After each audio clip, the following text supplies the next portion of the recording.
C'est quoi l'écologie? C'est des petits gestes de tous les jours qui font du bien à la planète. J'aime ma planète, ouais! Ben moi non. Ben, ça va, je rigole. Coucou vous, j'espère que vous allez bien. On se retrouve aujourd'hui pour une nouvelle vidéo qui va parler de zéro déchet et tous les petits gestes que j'ai pu mettre en place au quotidien pour réduire ma consommation et réduire mes déchets. Vous le savez très certainement, il existe des tas d'astuces pour réduire ces déchets. Il suffit simplement de se lancer et c'est pas plus compliqué que ça.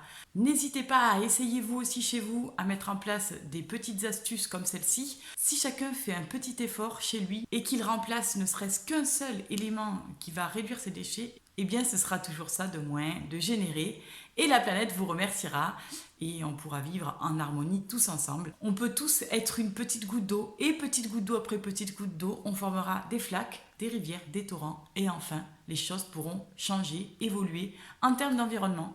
Oui, nous avons du pouvoir. Non, il ne faut pas compter sur les politiques, il ne faut pas compter sur les industriels pour réduire le plastique, on l'a compris depuis longtemps, donc autant le faire chacun dans son coin, et puis au final, ça aura forcément un impact.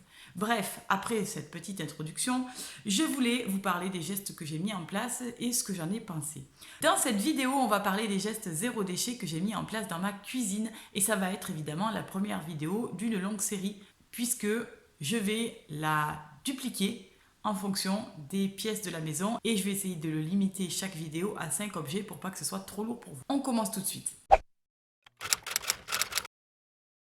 Le premier geste que j'ai mis en place, c'est que j'ai remplacé tout simplement mes ustensiles de cuisine en plastique par des ustensiles de cuisine en bois, en bambou, qui sont de toute façon compostables. Donc si une cuillère se casse, est abîmée, on la jette dans le composteur et la nature fait le reste et elle se dégrade. Donc il n'y aura absolument aucun déchet néfaste pour l'environnement. Mais j'ai aussi acheté sur de nombreux vide-greniers d'autres ustensiles en métal.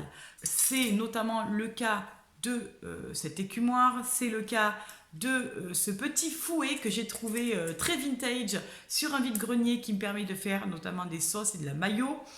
C'est le cas de cet ustensile qui me permet de faire de la purée maison.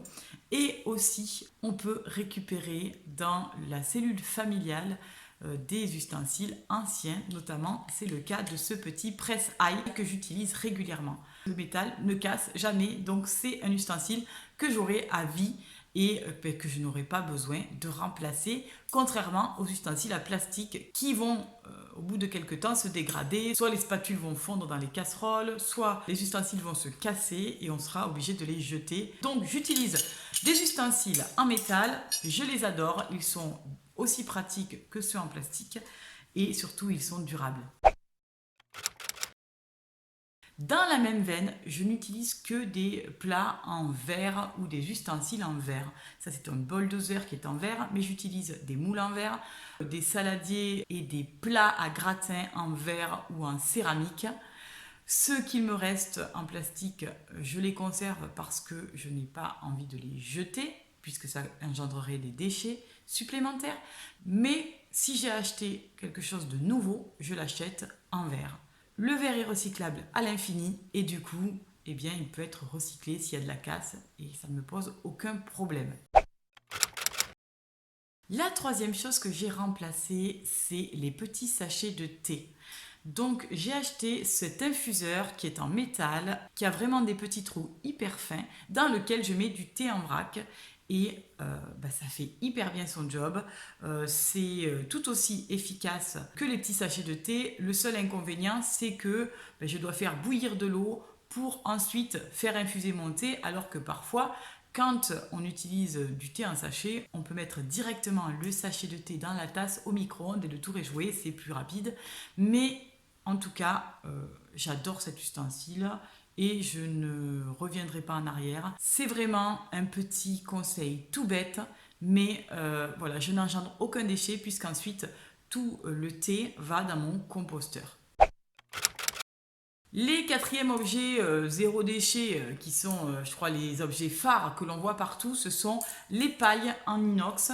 Donc j'ai remplacé les pailles en plastique par des pailles en inox. Je les trouve aussi pratiques. Elles sont réutilisables à l'infini. On les a déjà depuis bien 1 an et demi. Elles n'ont pas bougé. Elles se nettoient avec une petite brosse. Bref, franchement, je n'ai vu aucune différence avec les pailles en plastique, si ce n'est que c'est beaucoup plus écologique puisque bien, je ne les jette pas à la poubelle et je les réutilise. Je les ai surtout achetés pour mes enfants parce que c'est pas non plus hyper courant que je boive avec des pailles. À moins qu'on me propose un petit mojito. Mais sinon, j'utilise ces pailles. Franchement, pour ceux et celles qui ont l'habitude de boire avec des pailles en plastique, je vous conseille d'acheter ces pailles. Elles sont vraiment géniales. Elles sont hyper écologiques parce qu'elles servent toute la vie. L'avant-dernier produit dont je vais parler dans cette vidéo que j'ai remplacé, ce sont les bouteilles d'eau en plastique. Je n'achète plus de bouteilles d'eau en plastique puisque je le remplace par de l'eau dans une carafe ou une cruche, tout ce que vous voulez, une bouteille en verre dans laquelle je mets soit du charbon binchotan, soit une petite figurine en céramique. Il existe aussi des perles en céramique. Ces deux composants vont avoir pour rôle en fait d'assainir l'eau du robinet en la filtrant au travers de différentes techniques. Je vous invite à vous renseigner si vous voulez en savoir davantage. Donc l'eau va être filtrée, par exemple, elle n'aura plus de mauvaise odeur, elle n'aura plus de chlore, etc. Donc j'ai remplacé les bouteilles d'eau en plastique et je ne rachèterai plus jamais d'eau en bouteille, d'autant que j'ai vu un reportage sur l'eau en bouteille dont je vous parlerai dans une autre vidéo qui m'a vraiment choquée. Pour terminer, je n'achète plus ni de papier d'alu ni de cellophane. Je le remplace par des alternatives plus écologiques. N'allez pas chercher midi à 14 h, ça peut être hyper simple de remplacer du papier d'alu ou du cellophane, tout simplement en achetant des contenants. Alors celui-ci vient d'IKEA, il est en verre avec un petit couvercle en bambou et il me permet de mettre au réfrigérateur et de conserver dans de bonnes conditions d'hygiène mes légumes, mes restes, etc. Ici on a des panais par exemple. Pour remplacer le papier d'alu ou le cellophane, j'utilise également du Bizwrap. Pour ceux et celles qui ne connaissent pas, ce sont des tissus enduits avec de la cire d'abeille ou de la cire de soja ou etc., de la cire végétale et qui permettent en fait, avec la chaleur des mains, de pouvoir épouser la forme du récipient que l'on souhaite couvrir et donc du coup c'est hermétique. Alors, concernant le Bizwrap, ceux-là, c'est moi qui les ai réalisés moi-même. J'ai moyennement adhéré parce que je trouve déjà qu'ils dégagent une odeur qui n'est pas très agréable, une odeur de cire d'abeille assez forte. Moi, ça me gêne un petit peu. Et en plus, au fur et à mesure des utilisations, je les trouve de moins en moins efficaces. Donc, je conserve ces Bizwrap, par exemple, pour emballer des moitiés de citron ou des fruits, des légumes qui auraient été entamés, mais je ne les utilise pas pour autre chose et je ne pense pas que j'en rachèterai. Pour terminer, j'ai découvert récemment ce qu'on appelle des charlottes, j'aime pas trop ce nom, mais des couvre-bols, voilà, ce sont des petites choses comme ça avec un élastique et ça se met autour des plats. Et ça permet de garder le plat fermé. C'est un tissu enduit, donc il y a une fine couche imperméable qui permet de conserver les aliments en toute sécurité. Il y en a différentes tailles et ils sont vraiment hyper pratiques. Ça, c'est vraiment la découverte de ces derniers mois que j'ai le plus aimé. Même mon amoureux, qui n'est pas adepte du zéro déchet, se sert de ces petites charlottes. Elle n'est pas belle la vie? Voilà pour les premiers objets dont j'avais envie de vous parler dans ma démarche plus écologique. J'espère que cette vidéo vous aura plu. Si ce type de vidéo vous intéresse, n'hésitez pas à vous abonner à ma chaîne puisque je vais en faire encore plusieurs dans le même style.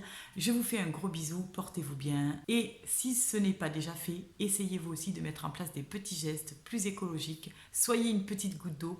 Je vous fais un gros bisou et je vous dis à très bientôt. Bye bye.